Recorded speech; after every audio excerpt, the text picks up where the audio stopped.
Oke, Assalamualaikum warahmatullahi wabarakatuh. Perkenalkan, nama saya Syafiq Yusuf Iksan William Siregar dengan NIM 103012484.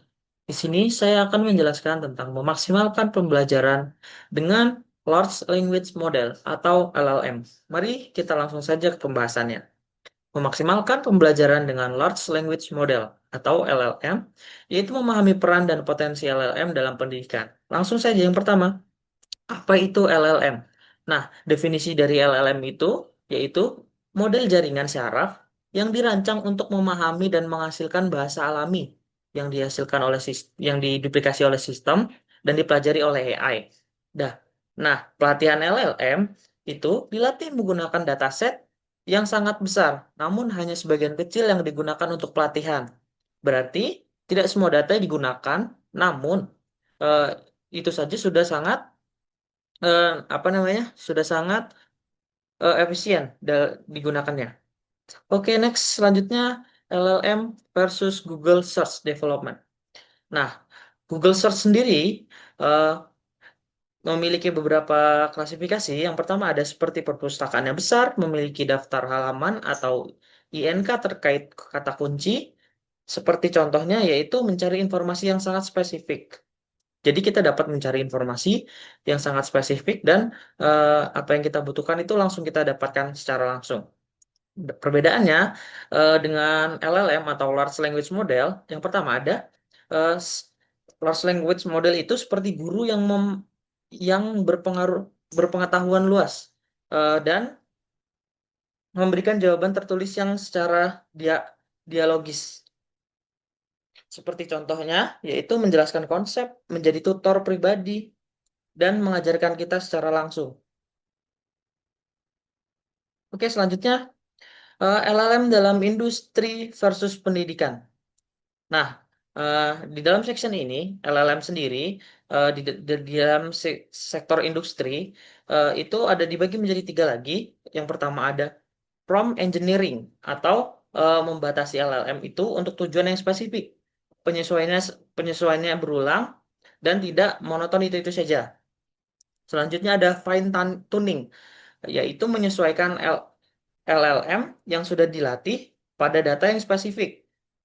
Menyesuaikannya seperti apa? Menyesuaikannya itu apa yang ingin kita raih atau apa yang ingin kita dapatkan itu kita latih dengan satu-satu dengan data yang kita berikan. Nah, tujuannya apa? Tujuannya itu untuk menciptakan layanan LLM yang baik yang baik dan bermanfaat untuk kita gunakan di kemudian hari. Nah, jika di dalam pendidikan, yaitu saya membaginya ada dua. Yang pertama ada tujuan utama, yaitu dia fokus ke dalam belajar subjektif. Dan yang kedua ada tidak perlu menjadi prompt engineer yang sangat rumit. Tentunya mengapa tidak perlu ya karena prompt engineer itu sangat sulit. Oke, langsung saja kita next. Nah, selanjutnya ada prinsip berinteraksi dengan LLM untuk belajar. Nah, itu kita bisa bedakan lagi menjadi dua. Yang pertama ada biarkan diri kita atau diri Anda belajar dari LLM. Nah, itu bisa kita pecah lagi. Apa aja sih yang bisa kita pelajari?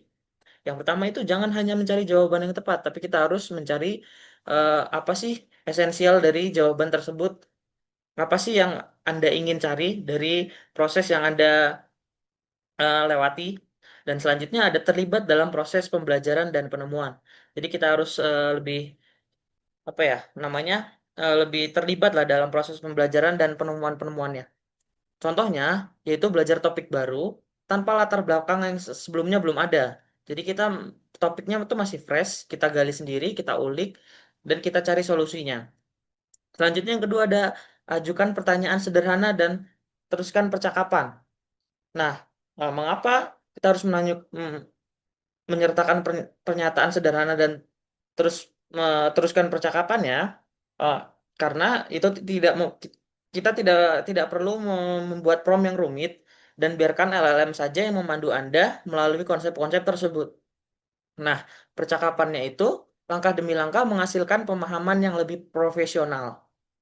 Oke, selanjutnya. Nah, prinsip berinteraksi dengan LLM untuk belajar yang dalam topik ini sebagai lanjutan.